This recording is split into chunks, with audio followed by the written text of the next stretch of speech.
उत्तराखंड त्रासदी में उत्तर प्रदेश के लखीमपुर जिले की निघासन तहसील से 33 लोग लापता हैं। इनमें से 16 इच्छानगर गांव के हैं।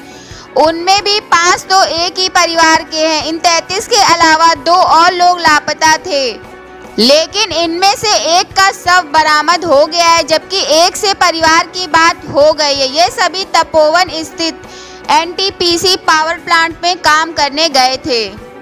निघासन से करीब 25 किलोमीटर चलने के बाद बाएं हाथ पर पंगडंडियों के सहारे 3 किलोमीटर दूर इच्छानगर गांव है। यहाँ लोगों की भीड़ लगी है। हर आने जाने वाली गाड़ी को उम्मीद भरी नज़रों से देखते हैं कि शायद कोई अच्छी खबर मिल जाए। रास्ते में ही इनको जितेंद्र मिलते हैं। बताते हैं कि उनके परिवार के 6 लोग लापता हुए थे। इनमें से एक की बात हो गई है, बाकी 5 का पता नहीं चल सका है।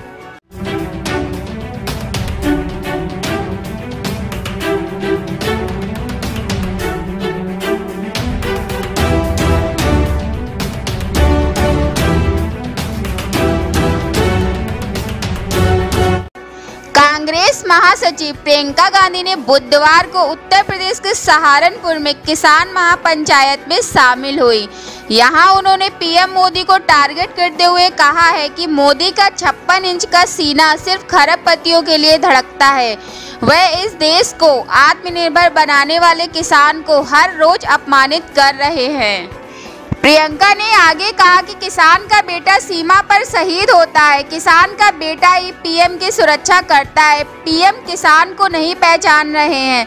मोदी ने संसद में किसानों को आतंकवादी बताकर किसानों का अपमान किया है। ऐसा व्यक्ति देशभक्त नहीं हो सकता है।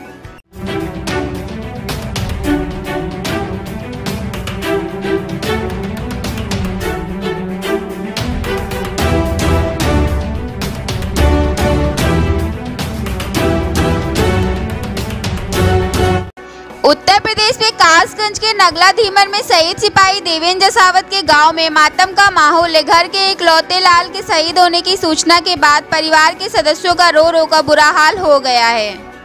गांव के किसी भी घर में आज चूल्हा नहीं जला है। पूरा गांव शहीद के दरवाजे पर खड़ा होकर परिवार को सांत्वना दे रहा है। वहीं ग्रामीण परिवार की उचित मदद और शहीद का स्मारक बनाने व शहीद के नाम से सड़क बनवाने की मांग कर रहे हैं। जानकारी के अनुसार आगरा के थाना डौकी क्षेत्र के नगला बिंदु के रहने वाले देवेंद्र परिवार के इकलौते बेटे थे। उनके पिता महावीर ने थोड़ी बहुत खेती के दम पर परिवार का पालन किया था। साल 2015 में जब देवेंद्र यूपी पुलिस में सिपाही बने तो परिवार के भरण पोषण की जिम्मेदारी उन्होंने संभाल ली।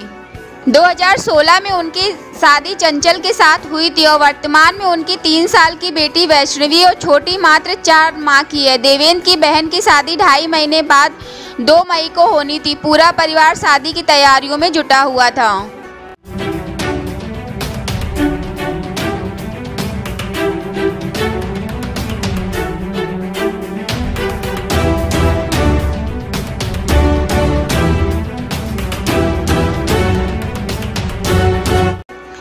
पूर्व मंत्री स्वर्गीय ब्रह्मदत्त द्विवेदी की पुण्यतिथि पर विगत वर्षों की तरह इस वर्ष भी हवन पूजन का आयोजन किया गया। इसके बाद सरकारी योजनाओं का लाभ पाने वाले लाभार्थियों को प्रमाण पत्र वितरित किए गए। शहर के लोहाई रोड स्थित भारतीय पाठशाला में पूर्व मंत्री की पुण्यतिथि पर संकल्प दिवस पर हवन पूजन का आयोजन किया गया। उनके पुत्र सदर विधायक मेजर सुनील दत्त द्विवेदी, पत्नी अनीता द्विवेदी व अन्य परिजनों सहित हवन में आहुति दी। पूरे जानकार जो वहां मौजूद थे उनके चेहरे के सामने एक बार वह घटनाक्रम जरूर घूमा जब पूर्व मंत्री की हत्या के बाद 24 साल पहले 10 फरवरी 1997 को सुबह 9 बजे स्वर्गीय द्विवेदी का शव उनके सेनापति स्ट्रीट स्थित आवास से लोहाई रोड पर भारतीय पाठशाला में अंतिम दर्शनार्थ लाने के लिए लाया गया। जिस जगह पर शव अंतिम दर्शन के लिए रखा गया था उसी जगह पर प्रतिवर्ष परिवार के सदस्य हवन का आयोजन करते हैं। बुधवार को आयोजित हुए हवन के आयोजन के बाद मुख्य विकास अधिकारी डॉक्टर राजेंद्र पैसिया ने मौके पर मौजूद सरकार की योजनाओं से आच्छादित लोगों को प्रमाण पत्र भेंट कर पूर्व मंत्री के चित्र पर माल्यार्पण किया।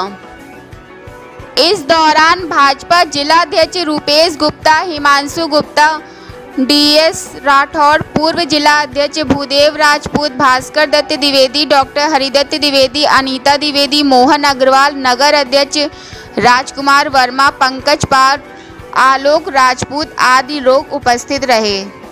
फर्रुखाबाद ब्यूरो से राजीव कुमार की रिपोर्ट।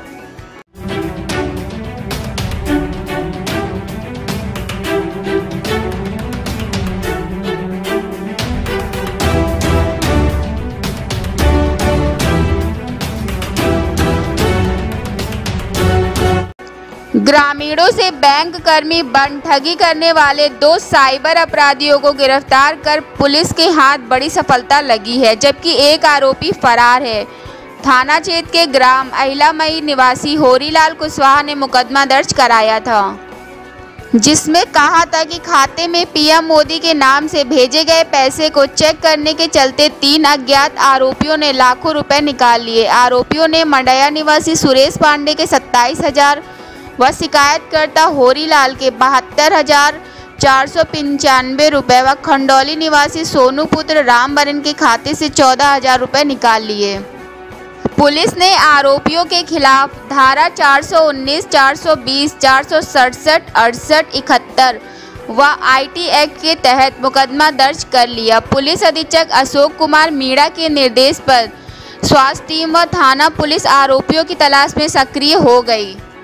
मुखबिर की सूचना पर थानाध्यक्ष देवेंद्र गंगवार व अमृतपुर थानाध्यक्ष, जिसके बाद जसवंत सिंह व स्वास्थ्य टीम मुखबिर की सूचना पर थानाध्यक्ष देवेंद्र गंगवार व अमृतपुर थानाध्यक्ष, जिसके साथ जसवंत सिंह व स्वाट टीम जयप्रकाश शर्मा आदि ने चाचूचूर तिराहे से सलेमपुर जाने वाले मार्ग पर 2 आरोपियों की गिरफ्तारी की। पुलिस ने पकड़े गए आरोपी जनपद कन्नौज के मोहम्मद सरासा निवासी प्रभाकर पुत्र वीरेंद्र प्रसाद कुशवाहा व जनपद कन्नौज के प्रेमनगर करीमपुर निवासी दीपू पुत्र राजकुमार यादव पड़ताल की है।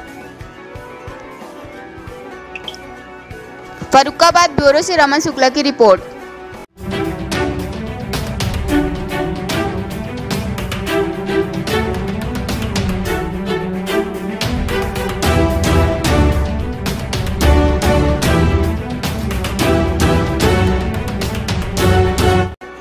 तीर्थों के तीर्थराज कहे जाने वाले संगम नगरी प्रयागराज में 11 फरवरी को माघ मास के प्रमुख स्नान पर्व मौनी अमावस्या की पुण्य की डुबकी लगेगी। कोविड-19 के इस दौरे में शासन प्रशासन की तरफ से व्यापक पैमाने पर तैयारी की गई है। इस बार मौनी अमावस्या पर पुण्य की डुबकी के लिए 8 घाट बनाए गए हैं, जिनकी लंबाई तकरीबन 8,500 फीट है। मेले में एक दिन पहले से ही भीड़ जुटने लगी। आपको बताते चले, इस पर्व पर 10 से 15 लाख लोगों के स्नान करने की उम्मीद है।